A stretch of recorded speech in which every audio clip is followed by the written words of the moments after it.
¿Cómo te va? ¿Todo bien? ¿Cómo viene su jornada? Muy bien. Bueno, varios temas. Va a ser picadito el programa. Vamos a estar manejando el tema de las tarifas anunciadas y otras medidas. Atentos a la realidad que está viviendo el país, en donde se cruzan muchos otros temas que también van a tener su espacio hoy, por ejemplo, en qué está el coronavirus. Vaya, si será preocupante, no para todos. Buen programa. Nos vemos Gracias. mañana. Chao, chao. ¿Por qué se ríe Alfredo? Ya está haciendo chistes, ya está haciendo cosas. Maculla. ¿Tiene ganas de reírse? Bueno, no es malo que tenga ganas de reírse. Buenas tardes para todos en casa. Hay mucha gente que no se está riendo en este momento. Yo no lo voté. En especial a partir del anuncio de lo que algunos llaman aumento de tarifas, otros directamente tarifazo. Desde el gobierno se explica que es reajuste de tarifas. En definitiva, lo que el gobierno está enfrentando en este momento es un desafío enorme y es cómo poder explicar y argumentar de manera que sea entendible y creíble, además, las promesas de campaña que está justamente tirando por la borda en estos primeros días y tiempos de gobierno. Vamos a repasar qué es la información que se sabe hasta el momento. Mira.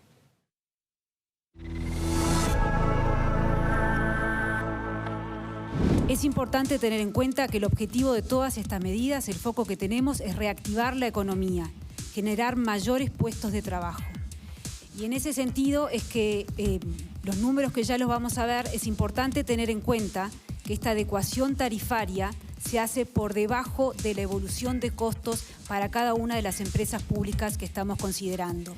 En cuanto a los números concretos, en el caso de OCE, el aumento es de 10,7%. En el caso de UTE, el aumento es de 10,5%. Y en el caso de Antel, el aumento promedio es de 9,78%. En todos los casos, estos ajustes empiezan a operar a partir del 1 de abril del 2020. En números gruesos, la proyección que habían mandado las empresas a principios de diciembre del año pasado era de 500 millones de dólares de déficit de caja para este año. En ese contexto, claramente no hay posibilidades, ninguna, de no adecuar los precios de venta de los bienes y servicios. El esfuerzo lo va a hacer parte la ciudadanía por el aumento de costos, pero gran parte de ella también lo va a asumir el gobierno entrante, que no fue quien generó la ineficiencia en el funcionamiento de las empresas públicas. Lo que nunca pensamos, que aún siendo ineficaz en bajar los costos de las empresas públicas, deje a la empresa pública con estos déficits, en suma. Y por eso lo que nosotros estamos hoy es, lo dijimos hace varios meses, cuando se omitió la adecuación. El gobierno debe hacerlo, que lo haga y que nos eche la culpa a nosotros. No lo hicieron. Esta adecuación tarifaria es un efecto de la inercia, de la ineficiencia del gobierno que se fue el 1 de marzo. Bien, obviamente que en tiempos en los que todavía, si bien terminó la campaña, ya hay un gobierno electo y demás, pareciera que todavía se mantiene bastante a flor de piel, ¿no? La campaña política. Es el blanco más fácil, más directo y más simple decir incumplimiento de promesa de campaña. Bien. Tratemos de trascender un poco esa simpleza y analizar lo que se dice desde el gobierno y analizar quienes argumentan o cuestionan la decisión del gobierno. En definitiva, ¿de qué estamos hablando? Tarifazos, adecuación de tarifas, como consecuencia de ineficiencia, como una priorización de atender el déficit fiscal. ¿Qué pasa con la inflación? Algunos entienden que estos aumentos están por debajo, o sea que no terminaría perjudicando el salario real de los trabajadores. ¿Qué entienden ustedes? Los escucho. Ale. Bien. Está bien lo que sugerís acerca de que haya que hacer hincapié qué cosas se dicen del gobierno, pero a mí me parece que, por lógica de los hechos, lo que hay que hablar de las cosas que hace el gobierno y no de las cosas que se dicen acerca del gobierno. El gobierno ayer hizo 3 anuncios, uno a propósito de aumento de tarifas, uno a propósito de ajustes en cuanto al funcionamiento del gobierno, con recorte de gastos a propósito de los distintos ministerios. Vacantes que no se van a llenar. Que no se van a comprar muebles, etcétera, ese tipo de cosas. Y después también hizo otro anuncio que de verdad que de los tres es el que más me sorprendió, que tiene que ver con el aumento del IVA a la hora de usar las tarjetas. En todo caso, esto forma parte...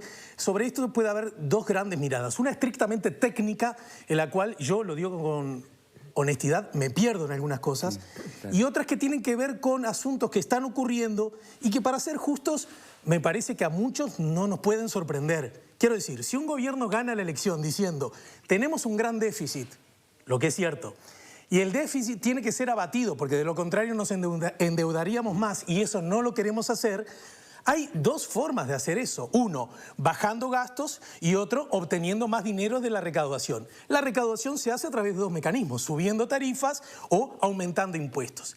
En estos dos últimos asuntos, el problema de carácter político es que justamente se da de bruces con una y otra vez repetida promesa electoral. Creo que esto está fuera de discusión.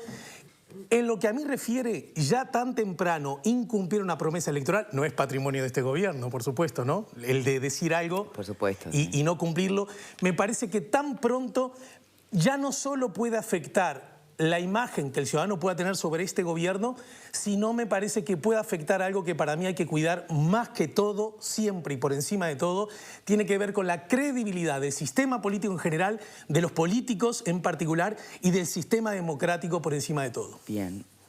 Una reflexión inicial, así, porque fue bastante amplio lo de Ale, está bien como para arrancar. Después podemos ir específicamente punto por punto. Lo del IVA, a quienes dicen no es justo llamar aumento del IVA. Lo que pasa no es un aumento del IVA, lo que en el bolsillo te termina apareciendo, pero lo que hace es que en vez de devolverte 4 puntos mediante tarjeta de débito, te devuelve 2. O sea que... Pero son maneras, claro, pero son maneras de verlo, ¿no? Aumento de impuestos. Esa es la gran...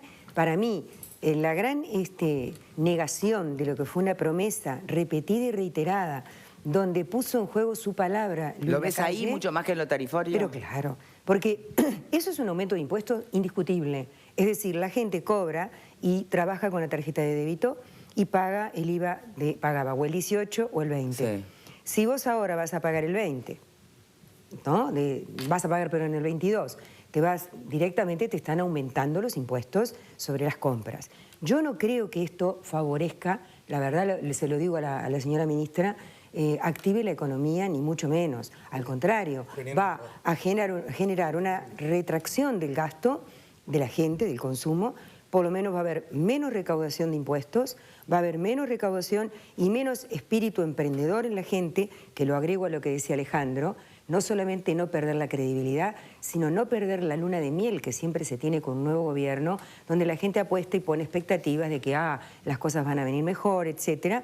Esto es como poner una losa sobre la gente. ¿Que iban a venir aumento de tarifa, reajuste de tarifas? Sí.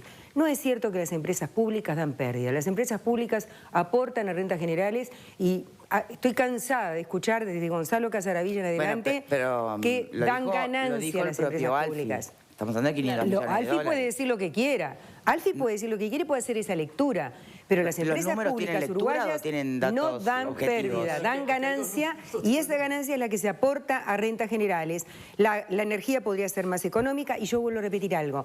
Esto es un círculo perverso. Cuanto más aumentas esto y más haces esto, más aumenta la inflación y se genera el círculo al revés. Es decir, más se retrae la economía. Bien, ¿son teorías económicas distintas? No es que sean distintas, la prueba. Se prioriza una cosa, se prioriza otra, se prioriza demasiado el déficit fiscal. La práctica es el criterio de la verdad. La práctica te va a demostrar qué va a pasar en este país en los próximos meses. Bien, Casas, ¿lo ves diferente? Total. Agregar el dólar, ¿eh? Totalmente. Bueno, pusimos en juego. Hay que esperar unos meses, sí, pero seamos honestos, va a haber que esperar unos meses, no solo a ver cómo las consecuencias de las decisiones de gobierno, las consecuencias del coronavirus, las consecuencias y el dólar, de muchas cosas.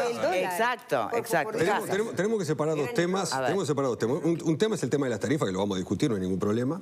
Y otro tema muy diferente es la exoneración que en un principio el gobierno anterior había hecho de 4 puntos sobre el tema de la devolución del IVA con el uso de las tarjetas de débito. Y lo que hace el Estado ahora simplemente es... Especialmente no le está llamando aumento no de es un impuesto, impuesto, eso del IVA. es un subsidio que tuvo el gobierno anterior. ¿Para qué? Para fomentar la inclusión financiera. Fue eso lo que hizo. ¿Cómo yo fomento la inclusión financiera y que se utilicen las tarjetas de débito? Le tengo que dar alguna exoneración tributaria, tengo que dar alguna ventaja para que la gente la empiece a utilizar. ¿Por qué? Porque el gobierno anterior lo que hizo fue implementar la inclusión financiera obligatoria. Este gobierno, que lo dijo en campaña y estaba ya en su proyecto de país, era eliminar la obligatoriedad de la inclusión financiera. ¿Y cómo yo elimino la obligatoriedad de la inclusión financiera? Desestimulo la utilización de las tarjetas de débito. Lo que hizo el Frente Amplio fue estimularla, dando una exoneración de 4 puntos. Lo que hace este gobierno, como no está de acuerdo con la inclusión financiera obligatoria, es desestimularla y en vez de 4 dar 2. Vamos a quedarnos con lo del IVA por un momentito. ¿Es un aumento de tarifas o, es un aumento de impuestos, este paso concreto que se decide? ¿O por el contrario remite a otra cosa, a recortar el subsidio, como plantea Casas? Es un incremento del IVA y una cuestión ideológica también. Y ahí le doy la razón a Pablo, porque en realidad el gobierno entrante, el nuevo gobierno, manifestó siempre estar en contra de la inclusión obligatoria, bancaria obligatoria, y esta es una forma de precisamente ir en esa línea. Pero por la vía de los hechos hoy todo el mundo maneja tarjeta de débito y todo el mundo tenía 4 puntos. Les recuerdo que primero fueron 2, en el 2017 se amplió a 4 y ahora se está bajando, por lo tanto hay un incremento del IVA. Y por otra parte, infructuosamente a lo largo de la historia reciente de nuestro país, los equipos económicos han intentado, digo infructuosamente, no decir las cosas por su nombre y le buscan adecuación tarifaria, lo han llamado de 1000 maneras, a lo que es un aumento de tarifas, lisa y llanamente. Y otra cosa, no podemos estar discutiendo este tipo de situaciones, y estoy de acuerdo con lo que dice Selva, todas estas medidas en realidad apuntan a una política más recesiva en un mercado que ya viene complicado con todo lo que está aconteciendo a nivel mundial. Yo creo que no era el momento para apuntar justamente a eso. Porque hace pocas horas se iban a retardar un poco, ¿no? Estas decisiones, o al menos había sido lo que se había planteado.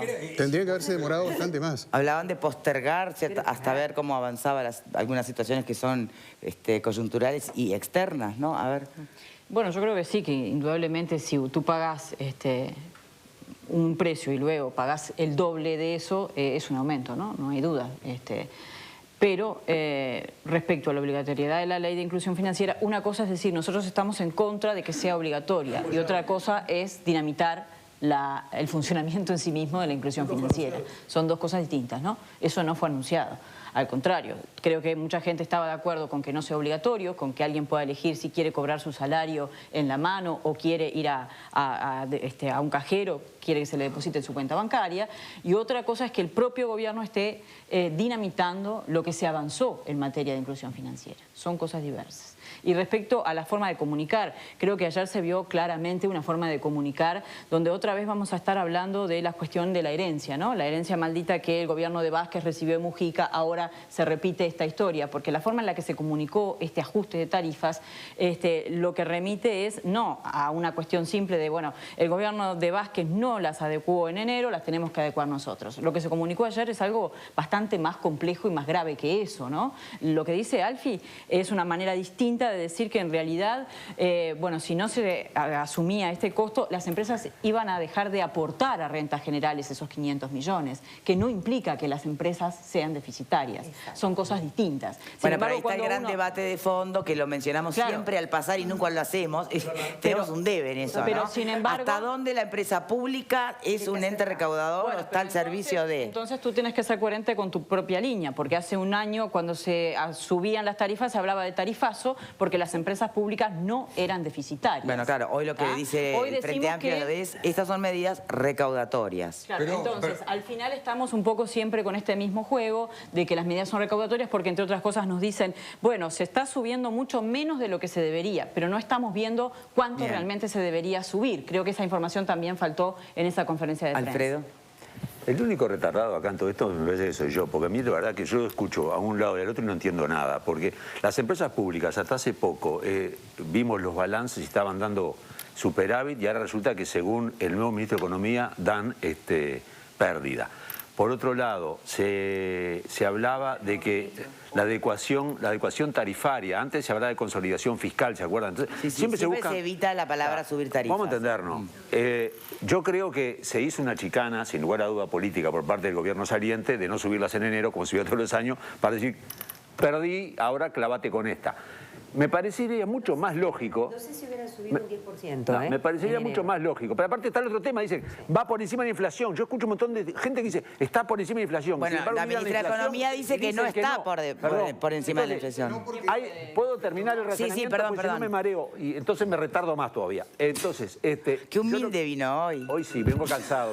Es eso. Entonces, el tema, me parece a mí que no se sabe si es más que la inflación, menos que la inflación, si empresas públicas deficitarias o están dando superávit, si están subiendo o no están subiendo las tarifas, están adecuándolas, si rebajaron el IVA, si rebajaron el descuento del IVA o aumentaron el impuesto.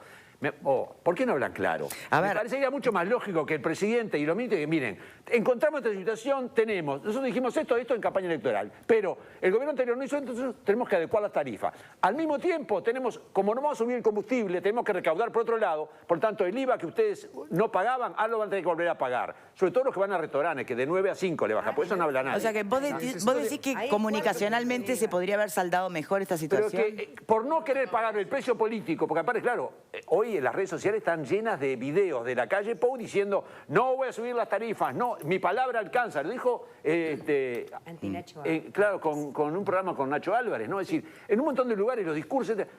¿Por qué no se hace directamente, no digas más gregre, digan, miren, subimos, sí, pum, pum, pero al mismo tiempo no se aumenta el combustible, hay un montón de subsidios para el agro, que aparentemente están planteando subsidios especiales que van a dar. Es decir, hablen claro, porque al final nadie quiere ser el padre de la criatura y todo el mundo se echa la culpa, pero el que va a pagar más luz el próximo mes voy a ser yo. Pero no está tan entreverado, el tema no está tan entreverado tampoco. A ver, ¿puedo decir que es el que no entiende? No, Alfredo entiende muy bien.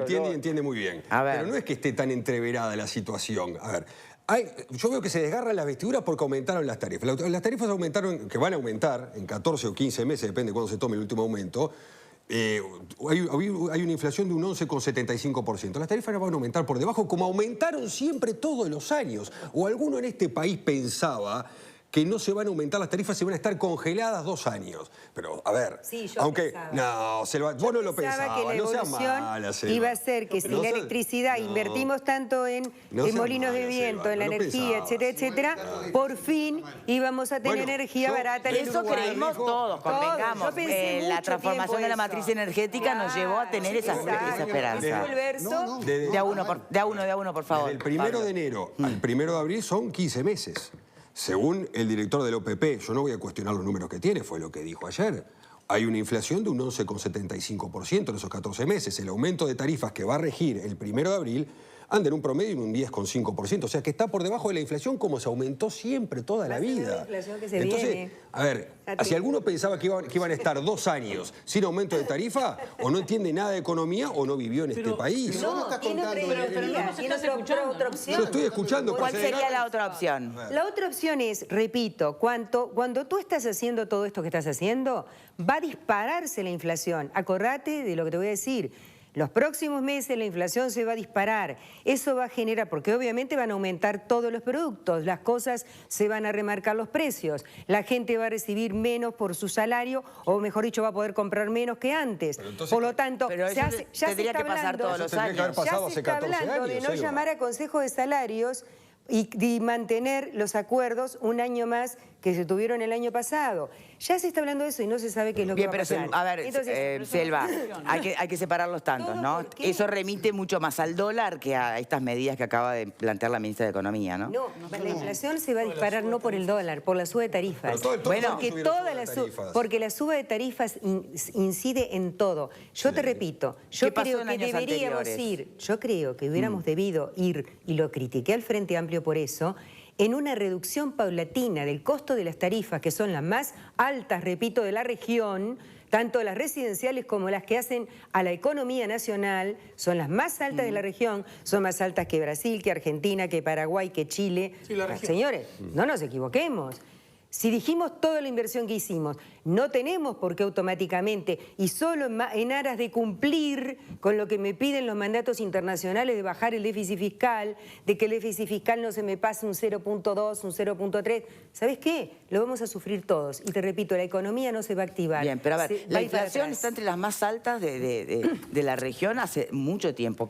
De hecho, tengo entendido que las 20 mayores del mundo, en el 2019. O sea, ¿por qué esta adecuación o suba genera tanto temor o tanto más rispidez, quitando el aspecto político, que es bien válido, la promesa incumplida, pero es otro juego, ¿no? Es otra arena, quedándonos en las consecuencias reales que uno puede advertir en esta suba de tarifas? Pero por encima de la inflación tampoco se dio, o sea, no se aumenta por encima de la inflación, ha pasado lo mismo que pasó antes, no entiendo por qué decís que va a generar más inflación. Vamos a decir la verdad, si vos tenés hoy el dólar como lo tenés, porque tenés que hablar de la coyuntura, si estás en la situación que están, ya hay cosas que van a valer más. Está bueno para eso, entonces agreguemos coyuntura a este análisis, obviamente. Ya van a valer más, quiere decir que la inflación ya va a aumentar por ese lado. Si vos a su vez a eso le agregás un incremento de tarifas, te puedo asegurar que la inflación se va a disparar. Y es la inflación disparada a quien afecta al bolsillo de todos los asalariados. Claro. Dejémonos de hacer eufemismos. Es así. El empresario tiene la posibilidad de llevar a precios ese índice de inflación con remarque. Claro. Es una política peligrosa porque se aumentan los precios, puede disminuir el consumo, pero el trabajador es el problema, porque el remarque, por decirlo de alguna manera, del trabajador son los consejos de salarios. Y el ministro de Trabajo, de alguna manera, también dio a entender que podía llegar a flexibilizarse los descuelgues, es decir, la posibilidad de salir de esos consejos de salarios por parte de trabajadores y empresarios negociando de una manera. Si bien el Estado eso meritaría se ser un que va a laudar, sobre ese es importante. Porque todo lo que es inflación afecta fundamentalmente al trabajador. Pero igual yo quisiera hacer una cosa que dijo Pablo con mucha claridad acerca de que no había nadie que pudiera suponer que no se iba a concretar el aumento de las tarifas, ¿no? Fue lo que dijiste. Pero entonces, acá es donde a mí me preocupa desde la perspectiva estrictamente política e institucional cómo es que los actores acceden a gobernar la República. Porque en realidad a nadie escapa que entre una de las cosas, una de las ideas fuerzas del actual gobierno, conducido por el Partido Nacional y en particular la del hoy presidente, ha dicho una y mil veces dos cosas muy claras. Nosotros venimos a gobernar la República, entre otras cosas, porque el manejo que ha tenido el Frente Amplio de las empresas públicas, solo para hablar de ese segmento, ha sido claramente ineficiente, inoperante y por lo tanto debe ser cambiado. Y además decimos que frente a esa circunstancia, por lo tanto ahora no se puede decir que eso luce como nuevo, porque en realidad pidieron el voto diciendo, vótenme a mí porque nosotros lo vamos a hacer mejores que estos que lo están haciendo. Por lo tanto, llegar al gobierno y decir, upa, lo estaban haciendo mal, en todo caso es reafirmar algo que tú lo dijiste en campaña. ¿Se entiende, no? Esto es claro. Y a eso se le agregó otro asunto. Y además nosotros, porque lo vamos a hacer de otra manera, no vamos a subir tarifas. Eso es algo. Que tú me digas, yo igual o aquel, o uno puede presumir que aún así gente deseosa legítimamente del cambio lo votó, suponiendo que la promesa estaba un poquito inflacionada, por decir así, es algo incomprobable. Pero que seguramente mucha gente votó al actual gobierno convencida de buena fe de que no iba a haber aumento de tarifas, me parece que es algo que por lo menos lo podemos manejar. Y otra cosa más técnica, en la que yo me pierdo, que vos recién decías, Victoria, acerca de lo dicho de Alfie.